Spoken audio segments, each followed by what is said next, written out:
In this scenario, I can lower my inputs, lower my energy cost, lower my capital expenditures for hay, lower my health costs. I'm not treating foot rot, I'm not treating pink eye, I'm not pulling calves, I'm not doing C-sections, and still maintain a healthy herd because we're designing it for where we live and what resources we have. So we're calving later. That's Dr. Casey Olson at K-State. Move your calving season to fit your environment. We're rotational grazing, less inputs, less fertilizing. We're using clean water sources. Amy and I bought 100 acres from my parents, and it had been used for cow-calf summer grazing, where they turn in the 1st of May and take out the 1st of November. And they left the gates open between the pastures. So we had a lot of Osage orange and cedar coming in, and what had been brome had pretty much turned into fescue. We tested the fescue and it was 92% ergot, so fescue toxicity was an issue.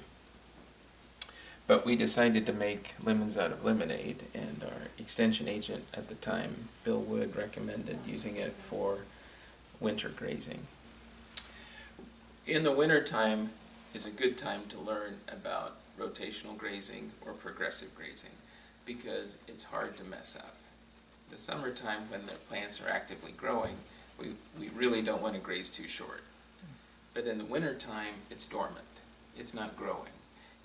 And it's fescue, which is a pretty hardy, cool season grass. So we can really graze this to the ground and not worry about it. So I'm probably too soft on my cattle. I've been told by multiple people we could push our pastures harder. But I really like healthy grass stands, and so I probably undergraze. I moved the fence. The electric tape I move on Sundays and Thursdays because those are my days off. And over the years I've learned about how much space to give them for 3 to 4 days of grazing. They can always go back and pick on where they've been before. So of course this is going to be shorter, and the closer up here it's going to be longer.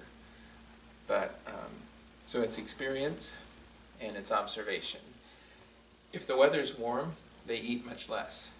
If it's really cold and there's snow, they eat more. That makes sense. They have to keep warm.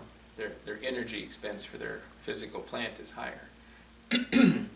But I have some photos where they will go through 6 inches of snow to graze because the grass under the snow is still green. And then we took this, which is about a 15-acre patch, and put electrified fence around 2 sides of it.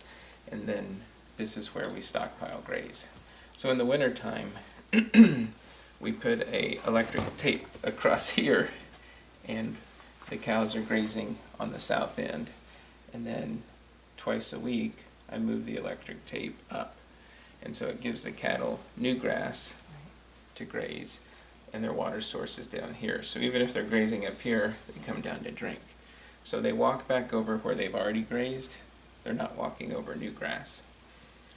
And so I eliminate fertilizing I'm still fertilizing some, but I eliminate mowing the hay, baling the hay, hauling the hay, storing the hay, hauling the hay, feeding the hay, hauling the manure, spreading the manure.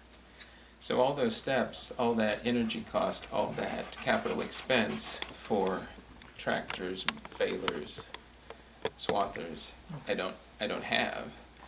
And the cattle are utilizing what we have.